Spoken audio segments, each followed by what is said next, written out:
মন্ত্রী, রাজ্যের লোক সুখে আছে না দুঃখে আছে তা তো জানলাম না। মহারাজ, ভয়ে বলবো না নির্ভয়ে বলবো? বলো, নির্ভয়ে বলো। মহারাজ, অনেক আগে রাজারা মৃগয়া করতে যেতেন। দিনের বেলায় মৃগয়া করতেন আর রাতের বেলায় ছদ্মবেশ ধরে প্রজাদের সুখ দুঃখ দেখতেন। সেই দিনও নাই, সেই কালও নাই, প্রজার নানা কঠিন অবস্থা। এই কথা, কালই আমি মৃগয়া যাব। রাজা মৃগয়ার উদ্দেশ্যে রওনা হলেন।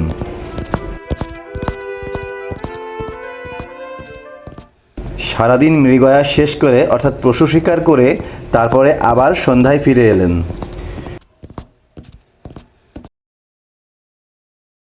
কিছুক্ষণ পরেই ছদ্মবেশে প্রজাদের খবর নেওয়ার জন্য বের হলেন।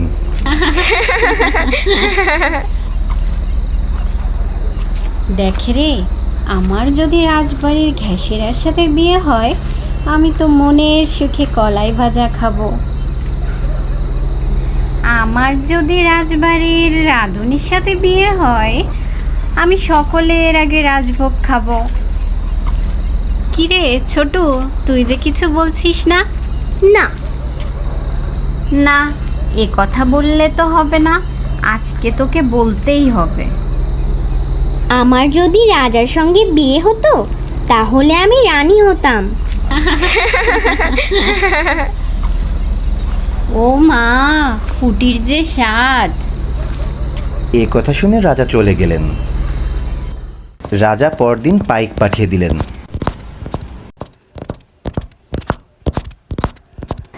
আপনাদেরকে রাজামশাই ডেকেছেন।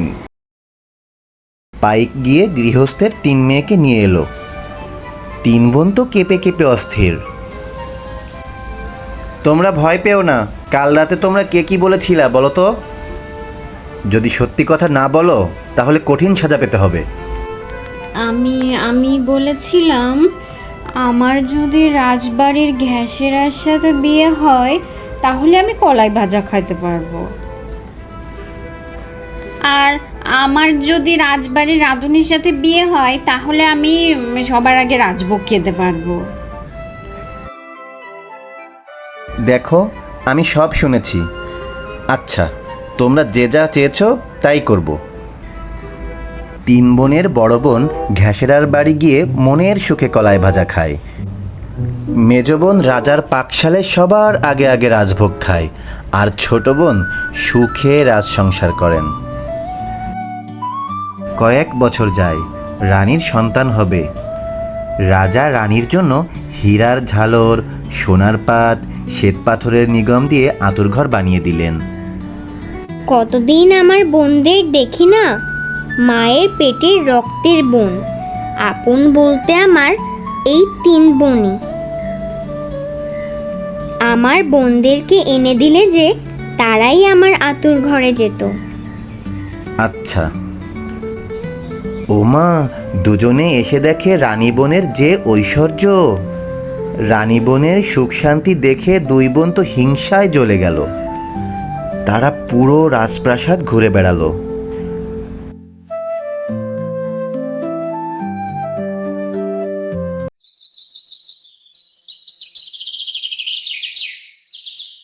তারপর বেলা চলে গেলে 2 বোন রানীর আঁতুড় ঘরে গেল। রাতের 3 প্রহরে রানীর ছেলে হলো। ছেলে যেন চাঁদের পুতুল। 2 বোন তাড়াতাড়ি করে মাটির একটি হাঁড়ি এনে তাতে ছেলেকে রেখে নদীর পানিতে ভাসিয়ে দিল।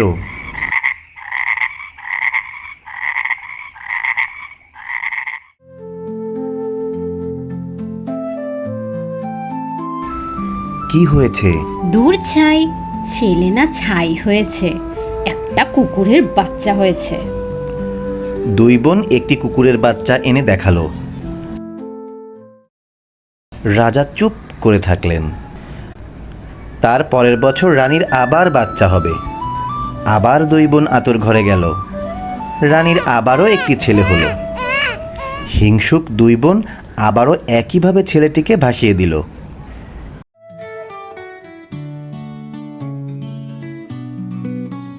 এবার কি হয়েছে ধুর ছাই, ছেলে না ছাই হয়েছে, একটা বিড়ালের বাচ্চা হয়েছে। দুই বোন রাজাকে একটি বিড়াল ছানা এনে দেখালো। রাজা কিছুই বুঝতে পারলেন না। তার পরের বছর রানীর একটি মেয়ে হলো। টুকটুকে মেয়ে, টুলটুলে মুখ। হিংসুক দুই বোন সে মেয়েকেও নদীর পানিতে ভাসিয়ে দিল।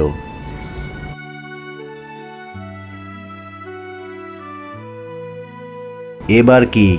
ধুর ছাই, কি না কি এক কাঠের পুতুল। দুই বোন রাজাকে এক কাঠের পুতুল এনে দেখালো। রাজা দুঃখে মাথা হেট করে চলে গেলেন। মা, এই আবার কি? রাজামশাই না জেনে না বুঝে কি একটা এনে বিয়ে করলেন। এক নয়, দুই নয়, তিনবার ছেলে মেয়ে হইল। কুকুর ছানা, বিড়াল ছানা, আরো কাঠের পুতুল। এই অলক্ষণে রানী একদমই ভালো না, ও নিশ্চয়ই পেতনি। তাই তো, রাজপুরীতে কি অলক্ষী আনলাম। যাক, এ রানী আমি আর ঘরে নিব না। হিংসুক দুই বোন হেসে খেলে মনের সুখে নিজ নিজ বাড়িতে চলে গেল। রাজ্যের লোকেরা রানীকে রাজ্যের বাইরে বের করে দিল। এক ব্রাহ্মণ নদীর ঘাটে গোসল করতে গিয়েছেন। গোসল সেরে ব্রাহ্মণ পানিতে দাঁড়িয়ে জপ আহ্নিক করেন। এমন সময় দেখলেন একটি মাটির হাঁড়ি ভেসে আসছে। তার ভেতর থেকে একটি বাচ্চার কান্না শোনা যাচ্ছে। ব্রাহ্মণ তাড়াতাড়ি করে মাটির হাঁড়ির কাছে গিয়ে দেখেন, এ কি, এটা তো এক দেব শিশু। ব্রাহ্মণ তাড়াতাড়ি করে শিশুটিকে নিয়ে বাড়ি চলে গেলেন। তার পরের বছর একইভাবে আরেকটি মাটির পাত্রে আরেকটি দেবপুত্র পেলেন। তার পরের বছর একইভাবে মাটির হাঁড়িতে আরেকটি দেবকন্যা পেলেন। হিংসুক খালারা ভাসিয়ে দিয়েছিল।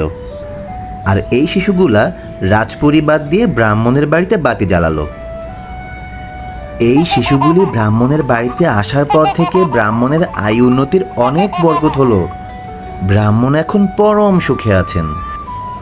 ছেলে দুটির নাম রাখলেন অরুণ ও বরুণ, আর মেয়ের নাম রাখলেন কিরণমালা। অরুণ, বরুণ, কিরণের হাসি শুনলে বনের পাখিরা পর্যন্ত গান গায়।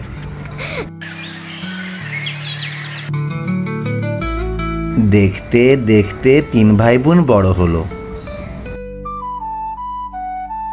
অরুণ বরুণ ব্রাহ্মণের সকল বিদ্যা পড়লেন, আর কিরণমালা ব্রাহ্মণের ঘর সংসার হাতে নিলেন। একদিন হঠাৎ করে ব্রাহ্মণ মারা গেলেন।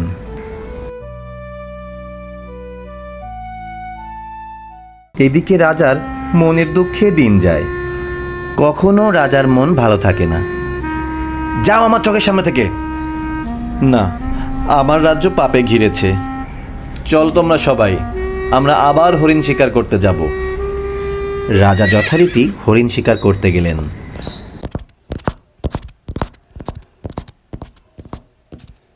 জঙ্গলে প্রচুর ঝড় বৃষ্টি শুরু হলো। রাজা সঙ্গী সাথী হারিয়ে, পথ হারিয়ে একটি গাছের নিচে রাত কাটালেন। পরদিন রাজা এলোমেলো পথে, অজানার পথে চলতে চলতে তৃষ্ণায় আকুল হয়ে যান। হঠাৎ একটি বাড়ি দেখতে পান। রাজা তখন সেই বাড়িতে গেলেন।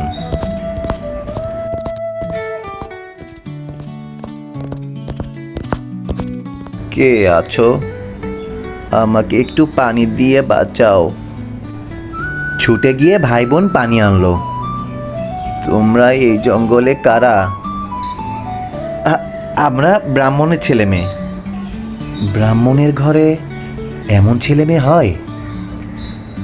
আমি জল খেলাম না দুধ খেলাম? দেখো বাছারা, আমি এই দেশের দুঃখী রাজা। কখনো তোমাদের কোনো কিছুর যদি প্রয়োজন পড়ে তবে আমাকে জানিও। দাদা, রাজার কি থাকে? হাতি থাকে, ঘোড়া থাকে, অনেক বড় অট্টালিকা থাকে। হাতি ঘোড়া কোথায় পায়? তোমরা একটা অট্টালিকা বানাও না দাদা। আচ্ছা, অরুণ বরুণ বনের ইচ্ছা পূরণ করার জন্য দিনরাত পরিশ্রম করে একটি অট্টালিকা তৈরি করলো। সেই অট্টালিকার সৌন্দর্য দেখতে দূর দূরান্ত থেকে লোক আসে। দেবদত্তরা পর্যন্ত তাকিয়ে দেখে। একদিন এক সন্ন্যাসী নদীর পাড় দিয়ে যান।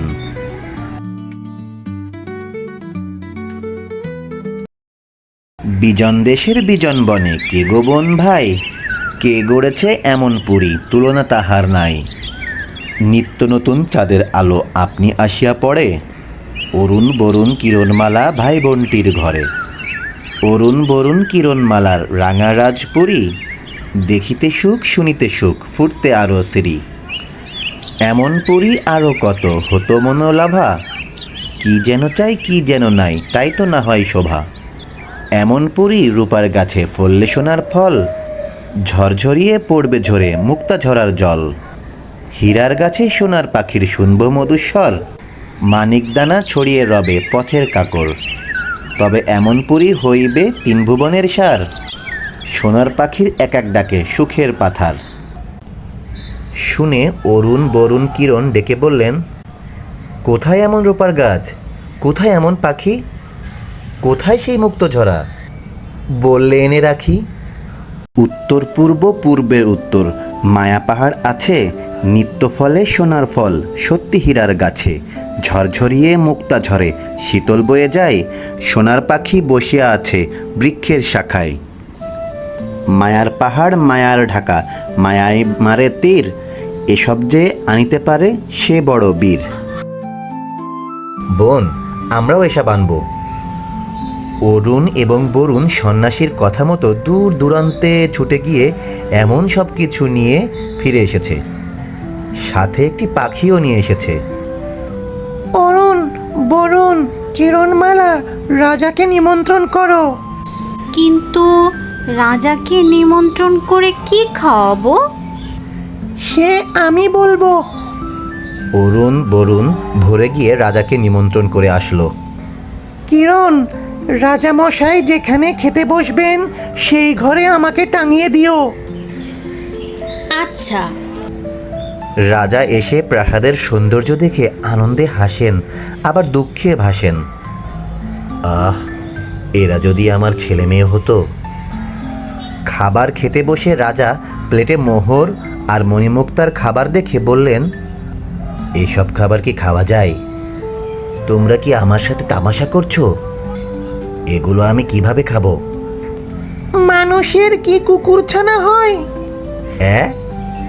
মানুষের কি বিড়াল ছানা হয়? হ্যাঁ? রাজা দেখলেন একটা পাখি বলছে কথাগুলা। মহারাজ, এগুলো মানুষ যদি খেতে না পারে তাহলে মানুষের পেটে কাঠের পুতুল কেমন করে হয়? তাই তো, তাই তো, আমি ভুল করেছি। মহারাজ, এখন বুঝলেন এরাই আপনার ছেলে মেয়ে। দুষ্টু খালারা মিথ্যা বলে আপনাকে কুকুর ছানা, বিড়াল ছানা, কাঠের পুতুল দেখিয়েছিল। রাজা থরথর করে কাঁপতে থাকলেন। অরুণ বরুণ কিরণকে কাছে ডেকে আদর করলেন। হায়, দুঃখিনী রানী যদি এখন থাকতো। অরুণ বরুণ কিরণ, নদীর ওপারে যে কুঁড়ে ঘর আছে সেখানে তোমাদের মা থাকেন। সেখানে গিয়ে তোমাদের মাকে নিয়ে এসো। তিন ভাই বোন সেখানে গিয়ে দক্ষিণী মাকে নিয়ে আসলেন। স্বর্গে এসে বাচ্চাদের পেলাম। একদিন রাজার লোকজন গিয়ে রানীর দুই বোনের বাড়িঘর জ্বালিয়ে দিল। তারপর রাজা রানী অরুণ বরুণ কিরণমালা মিলে সুখে শান্তিতে বাস করতে লাগলো। আমার গল্পটি ফুরলো, নোটে গাছটি মুড়লো।